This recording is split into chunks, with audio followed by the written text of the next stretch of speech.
జగన్ 3 రాజధానులు అన్నటువంటి ప్రకటనలో కీలకమైనటువంటి న్యాయ రాజధాని కర్నూలు. ఒకప్పుడు ఏదైతే రాయలసీమ, ఆంధ్రుల మధ్య ఒప్పందం కుదిరిందంటో ఆనాడు కాంగ్రెస్ వాళ్ళు కుదుర్చుకున్న ఒప్పందాన్ని ప్రధానంగా ప్రస్తావిస్తూ వచ్చారు.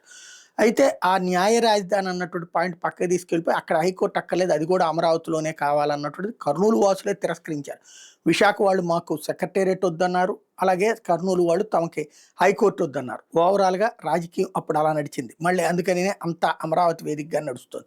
అయితే భవిష్యత్తులో జగన్ని ఆపి తాము చేద్దామన్న ఉద్దేశంతో హైకోర్టు కాకుండా హైకోర్టు బెంచ్ని మాత్రం అక్కడ ఏర్పాటు చేయడానికి రంగం సిద్ధం చేస్తున్నారు చంద్రబాబు గారు. అదే సందర్భంలో ఏదైతే హెచ్ఆర్సి, లోకాయుక్త ఇట్లాంటి అనుబంధ విభాగాలన్నిటి అక్కడికే తీసుకువెళ్లాలని చెప్పి అప్పట్లో ఆదేశాలు ఇచ్చినటువంటి జగన్ దాన్ని తప్పుపడుతూ కోర్టులో కేసుల మీద కేసులు వేసి పిటిషన్ మీద పిటిషన్ వేసి 2021లోనే దాన్ని ఛాలెంజ్ చేస్తే ప్రభుత్వం ఆ రోజున మేము 3 రాజధానులు అనుకుంటాం, అందులో భాగంగా అక్కడ హైకోర్టు ఉంటుంది, ఇతర ప్రభుత్వ విభాగాలు అక్కడ ఉంటాయి అని ప్రభుత్వం అఫిడవిట్ ఇస్తే అఫిడవిట్ రికార్డుల్లోకి వెళ్ళకుండా జాగ్రత్త పడ్డారు సిబ్బంది. మరి ఎవరు చేశారో ఏంటో తెలియదు. ఇప్పుడు ఈ ప్రభుత్వాన్ని అది అడిగినటువంటి సందర్భంలో అవి అక్కడే ఉండనిస్తాం, లోకాయుక్త కావచ్చు, అట్లాగే హ్యూమన్ రైట్స్ కమిషన్ ఆఫీసులు కావచ్చు, కర్నూలులోనే కొనసాగిస్తామన్నటువంటి విషయాన్ని తేల్చి చెప్పింది రాష్ట్ర ప్రభుత్వం. తద్వారా జగన్ విజన్ కంటిన్యూ చేశారు.